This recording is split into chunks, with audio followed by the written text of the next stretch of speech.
dillo nooro jama. Not even a kavissa, and now you're sat me by.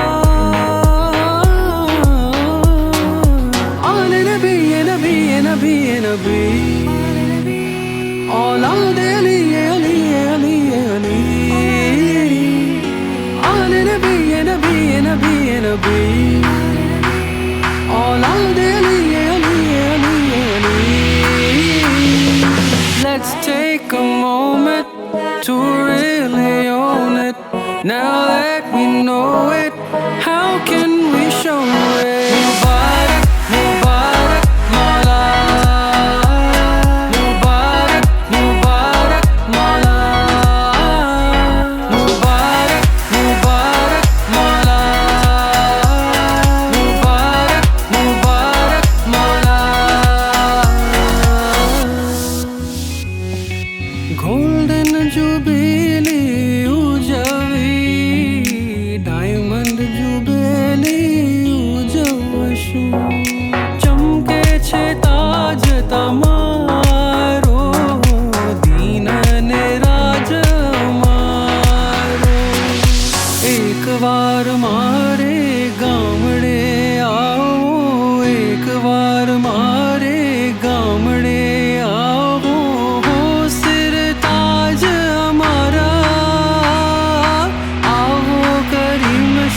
प्यारा बाटू जो छे जमा तो दीदार द्यो बाटू जो छे जमा तो दीदार द्यो होने नो ना तारा आवो करीम शाह प्यारा. Let's take a moment to really own it. Now that we know it, how can we show it? Mubarak, Mubarak, Mawla. Mubarak, Mubarak, Mawla. Mubarak, Mubarak, Mawla. Mubarak, Mubarak, Mawla. The light that reveals the love that we feel, all that we know, together we grow. The faith in our life, the way that it guides our hearts cannot say how grateful we are today. Shukran, shukran, shukran, Mubarak. Shukran, shukran, Mubarak, Mawla. Mubarak, Mubarak, Mawla. Mubarak, Mubarak, Mawla. Mubarak, Mubarak, Mawla. Mubarak, Mubarak, Mawla. Shukran, shukran, shukran, Mubarak. Shukran, shukran, Mubarak, Mawla. Shukran, shukran, shukran, Mubarak. Shukran, shukran, Mubarak, Mawla.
On behalf of all the Jamaat present here, I welcome His Excellency, the President of the Republic of Portugal, Professor Marcelo Rebelo de Sousa, to this Darbar.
This morning, I signed an instrument designating the seat of the Ismaili Imamat here in Lisbon, which I have decided to name as the Diwan of the Ismaili Imamat. This historic step to further strengthen the capacities of the Imamat's institutions to better serve the Jamaat's needs. I express my gratitude to the government and people of Portugal for inviting me to establish this seat here. The establishment of this seat provides that the Imamat and the government will continue to work together to enhance the understanding among Muslims and non-Muslims and contribute to peace and stability around the world. We now have, alhamdulillah, Portugal as our partner.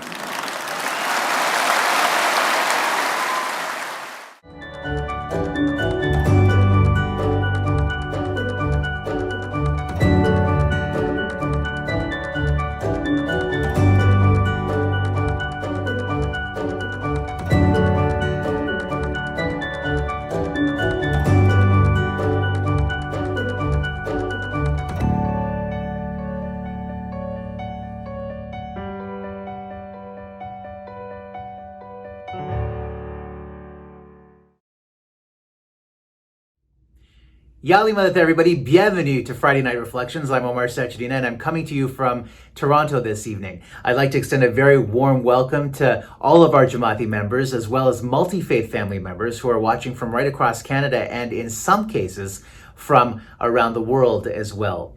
Before we continue, I'd like to acknowledge that I'm speaking to you from the traditional territory of the Mississaugas of the Credit, the Anishinaabe, the Chippewa, the Wendat, and Haudenosaunee peoples, among other nations. There are 630 First Nations, and these are traditional guardians of this land, a concept we should understand well, given our understanding of the concept of amana, or trust that Allah has put in us to take care of this planet while we are here. This week was also a significant one with the appointment of Canada's 30th Governor-General, Mary Simon. Ms. Simon makes history as the first Indigenous person to represent the Crown in Canada. This, of course, is a very special weekend for us all. On Sunday, of course, is Imamat Day. There will also be a weekend full of events to mark the occasion of digital events, so I hope you get a chance to take part in that as well. Tonight we will start with greetings from Council of Canada President Amir Ali Kasim Laka. I will then sit down with the Right Honourable David Johnston, who was, of course, Canada's 28th Governor General. After that, All-Wise Dr. Karim Damji will join us to provide a faith reflection on this Imamat Day. And as always, we'll end with musical expressions. So lots to get to tonight. Without further ado, here is President Amir Ali Kasim Laka. My dear brothers and sisters, Yalimulat. On behalf of the Jamaati leadership, I wish you and your families Kushali Mubarak. As we celebrate 64 years of our beloved Hazar Imam's Imamat, we offer our humble shukrana to Mawlana Hazar Imam for his constant guidance, protection, love and affection. On the occasion of Imamat Day, we pray for success and happiness for every family in the Jamaat. I want to take this opportunity to thank the Jamaat for its patience and understanding at every stage of the pandemic. Throughout Jamaat Khana openings, closings, changes in capacity and adherence to protocols, the Jamaat has been considerate and supportive. Our volunteers and frontline workers have rendered outstanding services and we owe them our deep gratitude. In the last few weeks, provincial governments have been easing restrictions related to places of worship. Accordingly, Jamaat Khana attendance capacity has increased. Canada has made significant progress with its vaccination program, allowing for ease of restrictions in many areas of activity and gradual return to normalcy. Inshallah, we have much to look forward to. Tonight, I would like to speak about an important initiative we have launched for the benefit of the Jamaat. It is called 10,000 Chais. 10,000 Chais is an online platform that allows members of our community to create personal and professional connections with one another based on shared interests and goals. It is a way for the youth and adults in our community to get to know one another, expanding their professional and personal networks and sharing best practices. The platform is available to Jamaat and multi-faith family members above the age of 18. It has 3 key features. The Connections feature will match registrants based on shared interests and goals. The Office Hours feature will allow Jamaat to engage with senior industry leaders in an intimate and informal setting.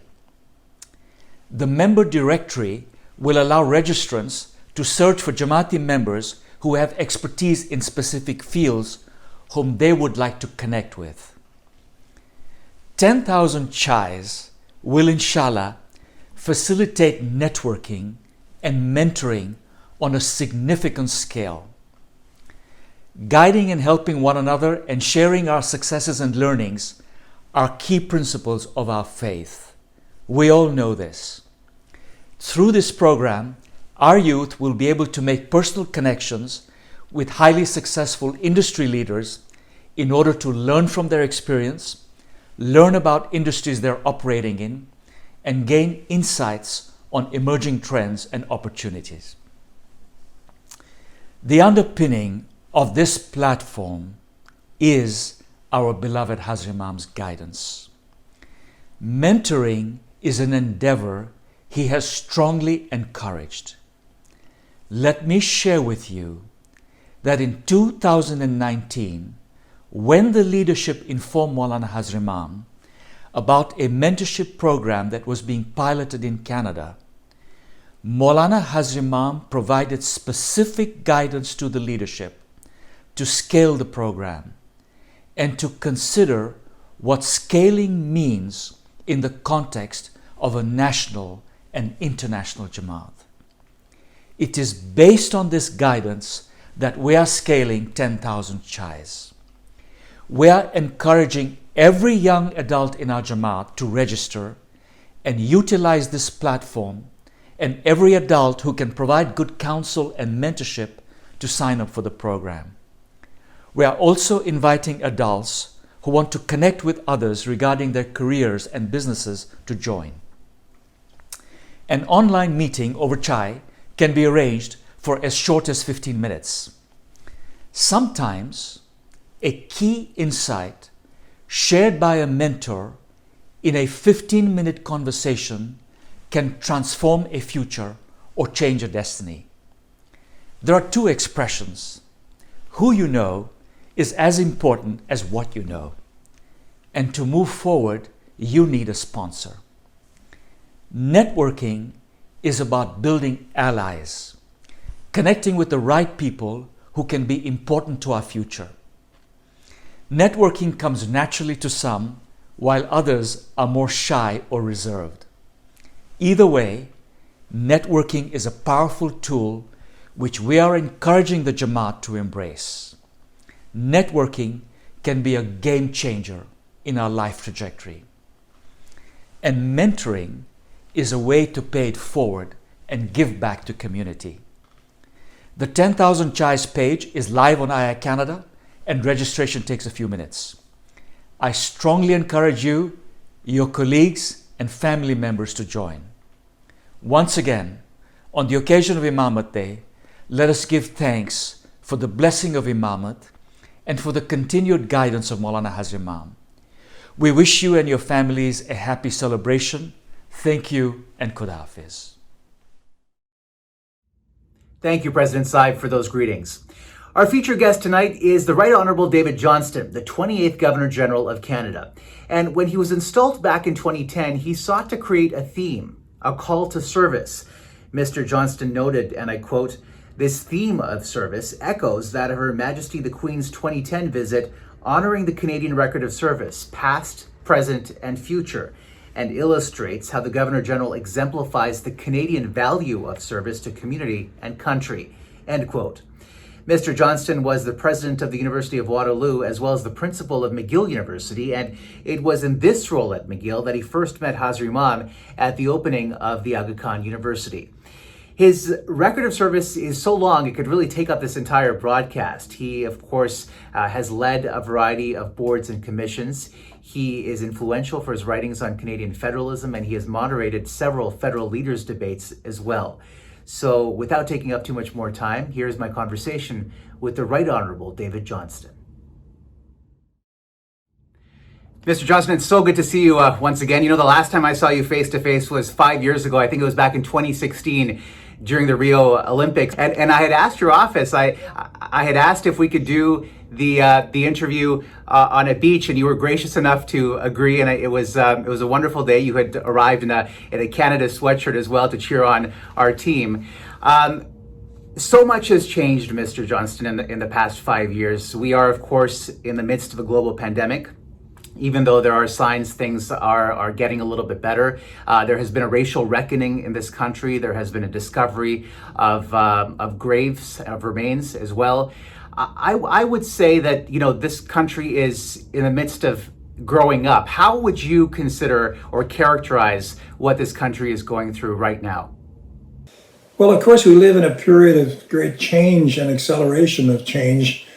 And we've just celebrated Canada Day. And we look back on our history both with pride and also with a recognition that we've made mistakes along the way, some of them really very sad and serious ones, and the path of reconciliation is an important one.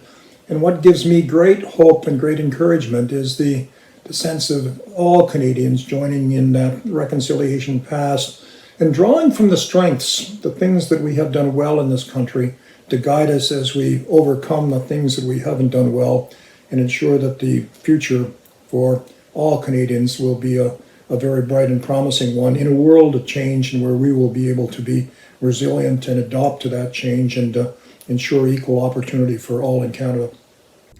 I want to turn now, if I may, to your wonderful book, which was so eloquently written, all of those letters. The book is called The Idea of Canada, Letters to a Nation. And you've written to various people whom you've befriended during your lifetime. And one of those people, of course, is His Highness the Aga Khan. As you know, on Sunday, he is celebrating his 64th anniversary as leader or Imam of the world's Shia Imami Ismaili Muslims. And I'm just wondering if you could perhaps read a passage from that book and from that letter? Oh, with pleasure. You know, what an extraordinary accomplishment in the journey of His Highness, 64 years as the Imam. And not only has he been such an important leader for his people, but he has been such a figure for the whole notion of pluralism and understanding one another in the world. I salute him so much and congratulate him on 64 remarkable years. And you're right, Omar, in the book, The Idea of Canada, which I wrote while I was Governor General, it's my habit of writing letters, handwritten kind of letters that sometimes present a little bit of a challenge in terms of the legibility, but my assistant wonderfully usually types them out so people can have them. And so we collected some of those letters, some that in fact I had written before then, and some that we wrote for the purpose, and some actually posthumously to people that I would have written to had they still been alive.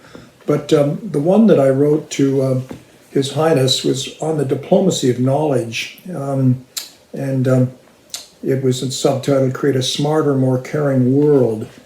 And just to read one passage from that book, let me say this of what I said in those lines. In your address to a convocation audience at the University of Ottawa, you described your way of thinking and seeing as sharing internationally in the hard work of intellectual inquiry. I call your speech and your approach the diplomacy of knowledge, different words for the same technique. The diplomacy of knowledge is our willingness and ability to work across disciplinary boundaries and international borders to uncover, share, and refine knowledge. Thomas Jefferson's brilliant metaphor of a burning candle is still, I think, the best way to illustrate the concept of the diplomacy of knowledge and its incredible power. The candle of flame symbolizes not only enlightenment, but also the transmission of learning from one person or group of people to another. When I light my candle from the flame of yours, your light is not diminished. Just the opposite. The light from both our candles shines brighter and all around us. In physics, it's called candle power.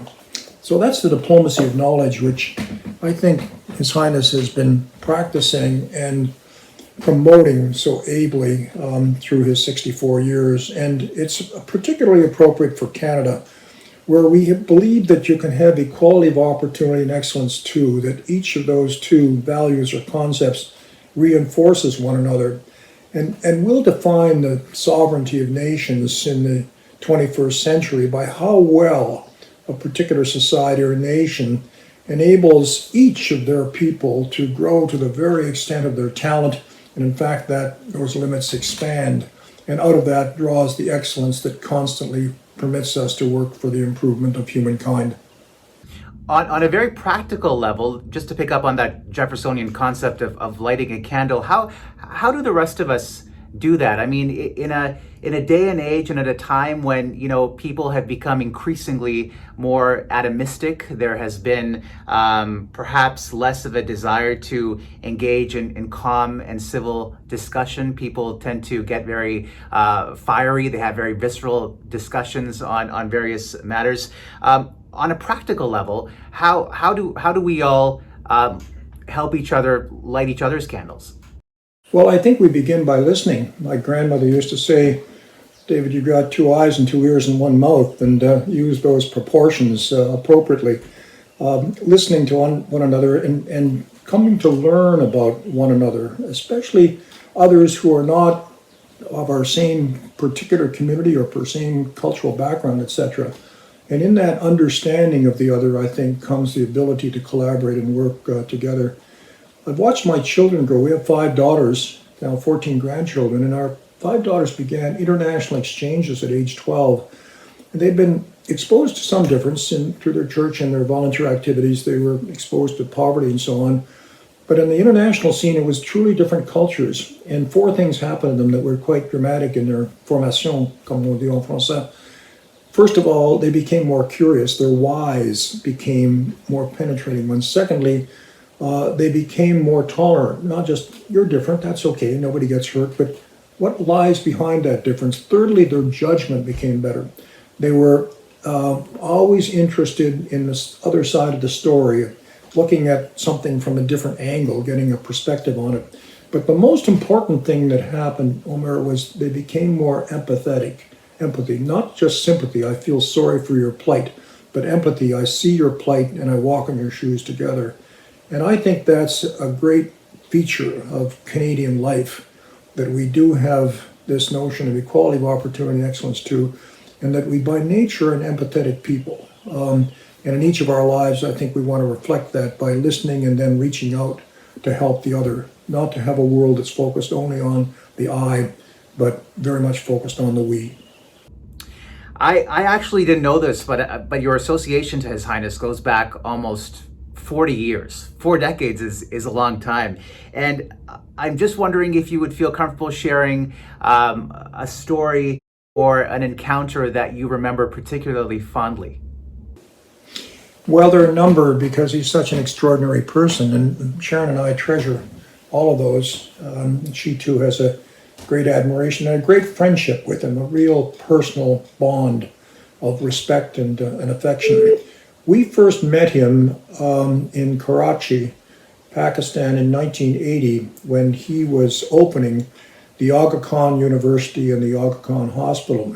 I was principal of McGill University at the time, and we partnered with the Aga Khan Hospital and University, as several other North American universities did, McMaster for the program in nursing, and McGill partnered with them in the clinical work, the outpatients clinics and the clinics in regions across Pakistan, which was somewhat of a novelty. And it was our Department of Public Health and Epidemiology, led by Walter Spitzer, who was just a phenomenal leader in outreach and developing the delivery of health services at the local level, which were appropriate to the culture of the particular environment. And at the time with McMaster's School of Nursing, we were educating young girls to be nurse practitioners. And that was very uncommon in Pakistan at the time, particularly females attending to the health needs of boys and men.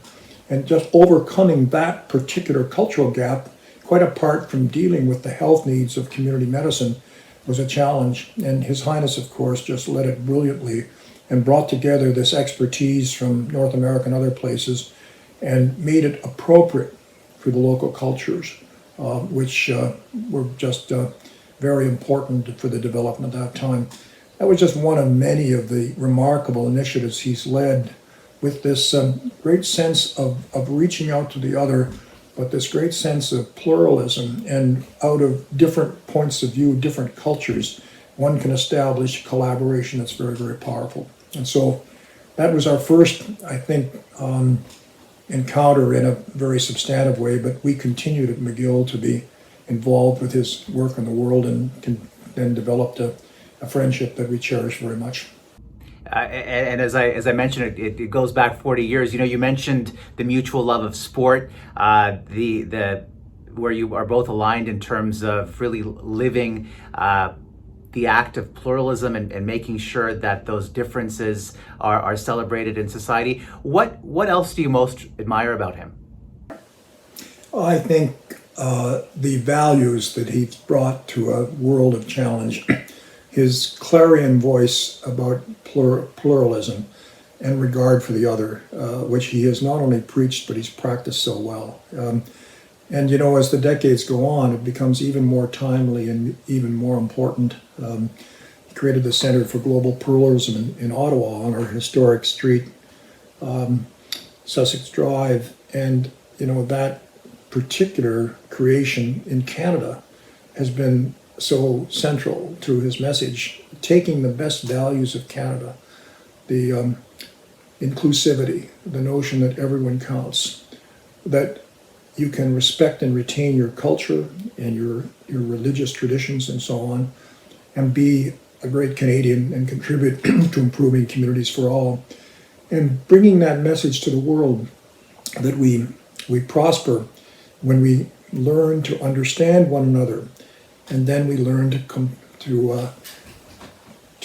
partner with one another, to collaborate with one another, and then do things with one another that's good for both societies at the same time. A timeless and wonderful message that has been so clear and so important and so wonderfully delivered by His Highness. You know, one of the quotes that I keep on going back to at various points in my own life of the Aga Khan's is a commencement speech that he gave at Brown University. And he talked about the need for civilizations to keep that seed of hope alive through whatever adversity they're going through. And he said, the right to hope is the most powerful human motivation that I know. I think it'd be safe to say that you would share that same sentiment. How do you keep hope alive in the face of so much adversity? Well, I think great leaders not only express hope, but help to create the attitudes and indeed the conditions where people can in fact be hopeful, look forward to a better day. Following the book called The Idea of Canada, we wrote a couple books on innovation, and then we wrote a book called Trust and the Importance of Trust in Any Society. The book we're working on now is Empathy, which, as I mentioned earlier, is not simply sympathy. I feel sorry for you, but it's I understand your situation and we together will work to improve it. And I see trust and empathy as the two sides of a single coin. But the edge of the coin, what holds them together, is hope. Out of trust and out of empathy comes a sense of hope. Together, we will take our situation and make it better for all. And His Highness just epitomizes that so well. What's your read on what we're going through right now? Do you feel that we have that sense of hope? It seems like the world is split in some ways. As things are gradually opening up, there is, as I mentioned, that sense of optimism.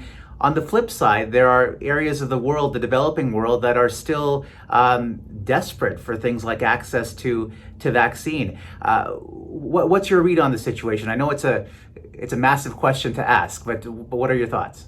Well, the good and the bad. I think the bad is that we have seen change that has been unhelpful, be it climate change, be it global financial crisis of 2008, be it the pandemic that has sprung upon us, be it the digital revolution, which I regard as a great tool for improvement for the human condition, but it's also had its downsides with how false news and social media have created populist notions that have very little to do with improving the human condition.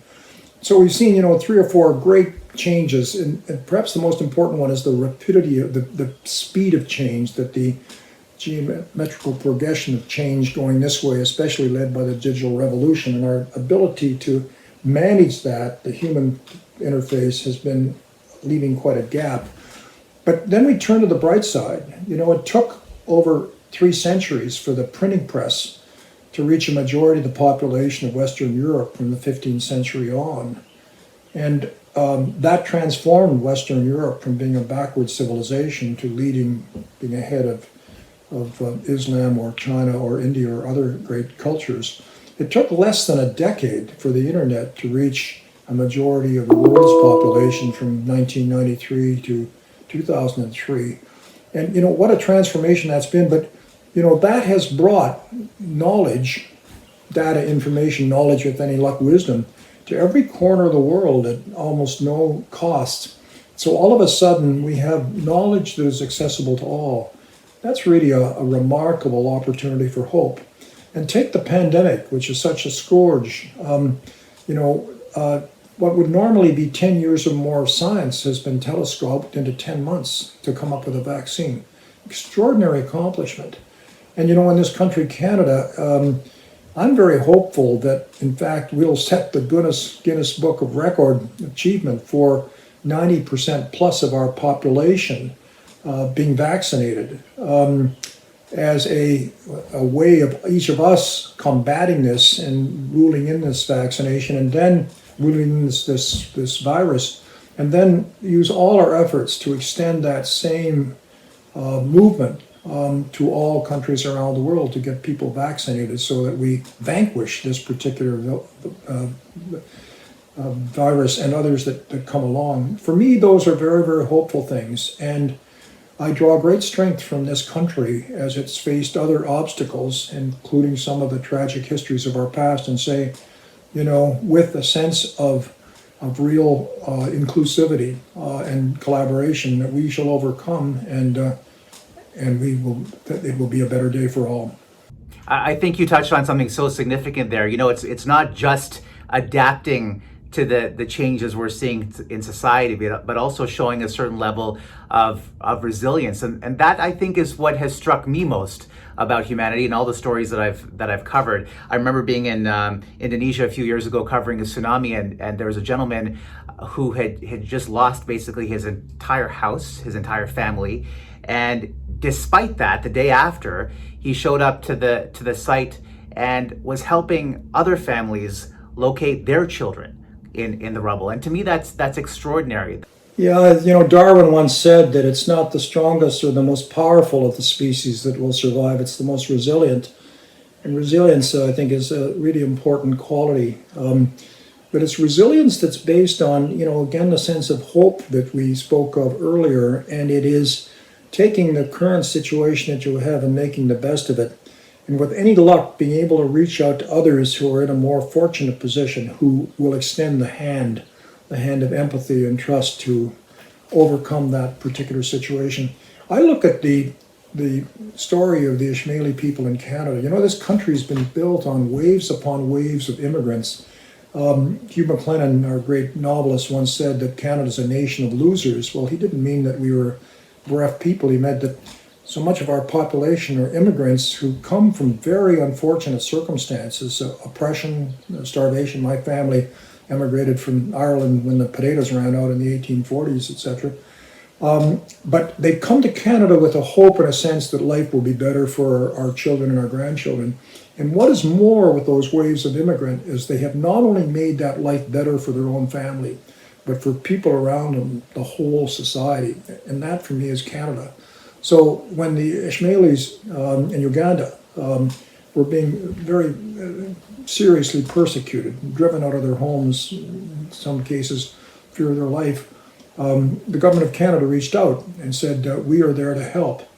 And they came very rapidly to this country. And it's absolutely astounding to look at the contribution that community of Ismaili people have made, not simply to protect their own families and their own culture and their own religion, but to share the sense of helping the other, the responsibility that I not only look after myself, but I look after those around me, and in particular those who are not of my specific kind of culture or whatever. That's a great Canadian story, and it is, I think, such a wonderful lesson for the world, how the Ismaili people have come from a very challenging set of circumstances, planted themselves here in Canada, have become such outstanding citizens. His Highness, for example, is an honorary citizen of Canada, one of the few. He's a companion of the Order of Canada, our highest honor, because he exemplifies what we think is so important in this country and what we see as a very fundamental value. And His Highness, of course, leading the community through those pivotal transitions to various parts of the world and the West in particular. As a final thought, Sunday, as we mentioned, will be the Imamat Day, the 64th anniversary of His Highness's ascension to the Imamat. He's the leader of the world's Ismaili Muslims. What are your hopes and your wishes for your friend as he marks this momentous day on Sunday, and as the global community does as well? I think, first of all, Sharon and I would say continued good health and great joy.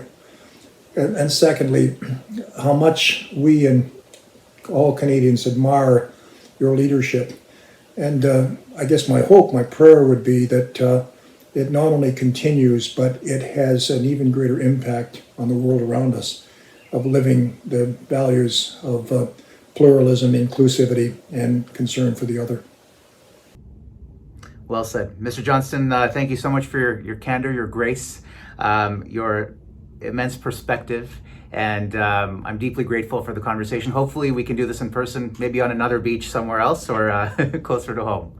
You bet, Omer. Let's not wait for the next Olympics to do it. Take care. Look forward to it. Thank you so much. Up next is All-Wise Dr. Karim Damji, who will remind us of the blessing of Imamat in our faith. If you go to Bell Reeve Jamaat Khana in Edmonton, you would simply know him as Mukhi Saib. He is also the chair of the Department of Ophthalmology at the University of Alberta. Here's All-Wise Dr. Karim Damji. Bismillahir Rahmanir Rahim and Ya Ali Madad. On July 11th, we will commemorate the 64th Imamat Day of our beloved Nur Mawlana Shakarim al-Husseini Hazar Imam. July 11th, 1957 was the day when our beloved Imam, at the age of 20, succeeded his grandfather, Mawlana Sultan Muhammad Shah alayhi salam. This occasion is one of the most important annual festivals for us as Shia Ismaili Muslims, because we celebrate the continuity of divine guidance and of a present and living Imam, invested with the nur of Mawlana Murtaza Ali alayhi salam, whom our Holy Prophet Muhammad, may peace be upon him and his progeny, designated as his successor. Now, Imamat Day is an occasion for us to reflect on the significance and blessings of the institution of Imamat and of a present and living Imam, including the role and impact of Mawla's timely guidance in our lives. It also offers us an opportunity to strengthen our spiritual bond of love and devotion with Mawla, and to consider what we can do to make our beloved Imam really, really happy. First, the blessing of guidance. It is logical to consider that a loving Creator, Allah, would ensure that divine guidance is always accessible to humankind. And for us as Shia Ismaili Muslims, our profound conviction is that this guidance has remained available after the passing of our beloved Prophet Muhammad, through the recognition of his progeny or his descendants, our Imams.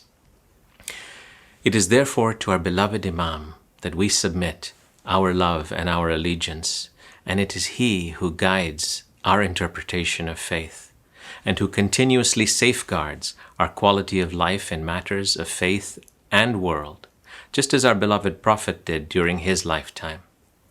It is our Imam who lights our path in the search for spiritual enlightenment. Now, an incredibly special feature of our tariqah is that our Imam is Hazir wa Mawjud, ever present, ever living. He is always present to provide guidance according to the changing times and circumstances. He is our Sahibiz Zamani wal Asra, the Lord of the age and time. His love and affection, his nur, the nur of Hazrat Ali, indicates to us where to turn so that we can navigate life's challenges and difficulties, and inshallah remain on Sirat al-Mustaqim, so that we can live a balanced life and obtain spiritual and worldly satisfaction. As murids, we have a permanent spiritual bond with our murshid, a bond that transcends time, history, and geography. Recall Mawlana Hazar Imam's irshad in Ishkoshim, Badakhshan, Tajikistan on November 4th, 2008, when he said, "No mountain, no river, no desert can stop the love of the Imam for his Jamaat worldwide." Our Imam's love for us has no bounds, and we remain forever indebted to him. We cannot offer enough shukrana, and we need to ask, what is it that we can do to make him really, really happy? What can we possibly hope to give him in return for all that he has given us and continues to do for us? A similar question was asked to Prophet Muhammad, and Allah guided him to respond by saying, "Say, I do not ask of you any reward for it, the conveying of revelation, except love for my relatives." And that is from the Quran, Surah 42, verse 22. Relatives here, according to our Shia interpretation, refers to the Al al-Bayt, that is the family of the Prophet, as well as to his descendants, our beloved Imam. Regarding love for Mawla, Pir Shabuddin Shah, in his true meaning of religion, states, "Faith is like a tree, the roots of which go into the heart. Its trunk is reason. The foundation of faith is love for Mawla. Thus, love for Mawla is everything, being at the root of faith. How do we express our love and devotion for Hazar Imam? One way is by reciting salawat. Allahumma salli ala Muhammadin wa ali Muhammad. O Allah, bestow peace and blessings upon Muhammad and upon his descendants. There are, of course, an infinite number of other ways in which to express our love, seeking to please Imam, and including prayers, devotional recitations, connecting in our heart and our soul to his presence and grace, reflecting on and fulfilling his guidance, living by the ethics of our faith, and whenever possible, assisting each other as brothers and sisters, remaining united as one community, one family, serving the Jamaat, the Ummah and humanity as best we can. Indeed, this is his hope. Our beloved Imam's hope is articulated in the preamble of the Ismaili constitution, where he says that the purpose here is to secure the peace and unity of Ismaili Muslims, our religious and social welfare, to foster fruitful collaboration between different peoples, to optimize the use of resources, and to enable us to make a valid and meaningful contribution to the improvement of the quality of life of the Ummah and to the societies in which we live. What is important here, I believe, is the principle of loving submission and of reflecting with our intellect on his grace, guidance, and vision. In my own case, I firmly believe that I am where I am today because of the grace and guidance of our Imam Zaman. I think often about the guidance of Imam Mawlana Sultan Muhammad Shah that inspired my Nana Bapa and Nanima to make the perilous trip across the Indian Ocean from Gujarat to East Africa by boat. And they settled in Uganda, where they worked hard and did whatever they could to serve as best as possible. And that's where my parents met and where my brothers and I were raised in our early years. After reflecting on his guidance, we moved to England and from there to Canada. And in Canada, I reflected further on guidance that the Imam provided and decided to pursue medicine and engage in global health endeavors. What has worked for me is a rather simple paradigm where one asks, strives, and then offers thanks.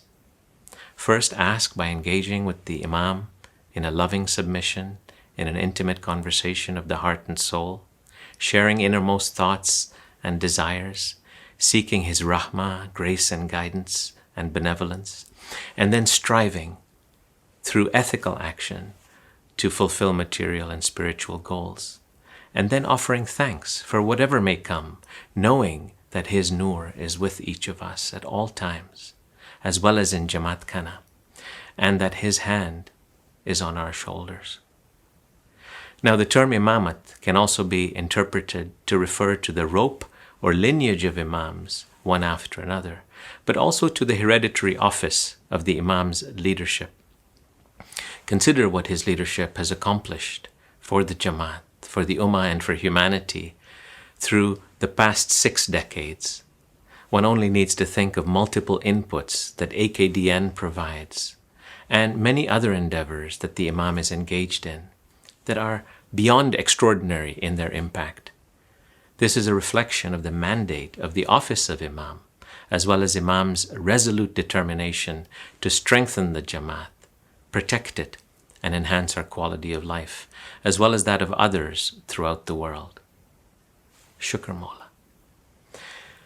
This Imamat Day and every Imamat Day, let us express our heartfelt shukrana for the divine blessing of Imamat and think carefully about the Zahiri and Batini presence of our beloved Imam in our lives and what we can do to play a small but meaningful role in fulfilling his vision. Let us also resolve to strengthen our love for Mawla, to do the deeds that inshallah win his love. And let us pray for the Imam's good health and long life, for his continuing care and affection, for His grace and guidance, as well as for infinite barakah. May we be blessed with the strength of faith and spiritual enlightenment to guide us at all times, and may all our good wishes be fulfilled. Imamat Day Mubarak. Before we end today's program, don't forget that celebrations for Imamat Day are just beginning. There is a full weekend of exciting programming planned on the Ismaili TV, including musical performances and feature films. As well, on Sunday, July 11th on iicanada.live, there will be an opportunity to view the broadcast of a virtual reception held at the delegation of the Ismaili Imamat in Ottawa to commemorate Imamat Day. For more details on this weekend's programming, please visit iicanada.org. Now it's time for musical expressions, and tonight we premiere Anywhere by K4, 4 young artists who speak to us about the strength of having the Imam as our guide. Have a very happy Imamat Day, and good night.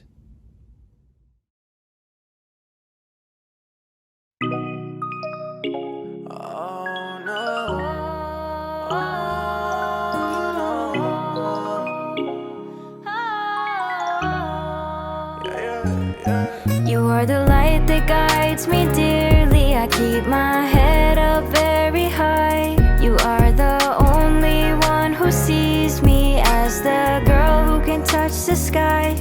I stay grounded, keeping steady. Your silence speaks to me.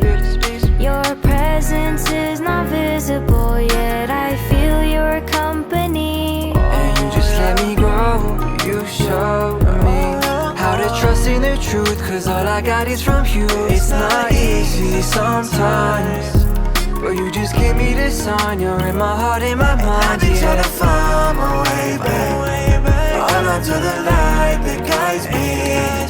Even when I think I'm marching, I know that you're right beside me. And I won't go astray, it's okay if you help me put my troubles away. And it's not a lonely road if you're there. With you I can go anywhere. I ain't gonna check the time, tick tick tock every minute. Every time I be on my own, really, I just feel alone. Push it up, I be getting to the limit, but I close my eyes and then I think about it. Faith that no one never live without it. With a new smile, take a step back, realizing that I should've never done it. You always there for me. Fear in my eyes, see you care for me. Word in the palm of my hands, give thanks for the good and the bad is shaping me. Blessings on blessings, plain to see. Look at the man that I came to be. Now I wanna face what's next though. Now I wanna be my best though. And you just let me grow. You show me how to trust in the truth, cause all I got is from you. It's not easy sometimes, but you just give me the sign. You're in my heart, in my mind. I've been trying to find my way back, all onto the light that guides me. Even when I think I'm marching, I know that you're right beside me. And I won't go astray, it's okay if you help me put my troubles away. And it's not a lonely road if you're there.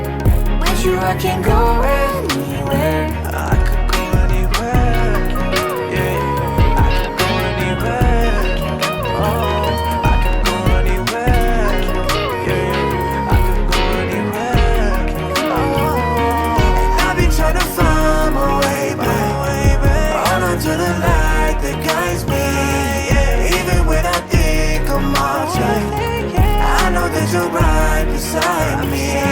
And I won't go astray, it's okay if you help me put my troubles away. And it's not a lonely road if you're there. With you I can go anywhere.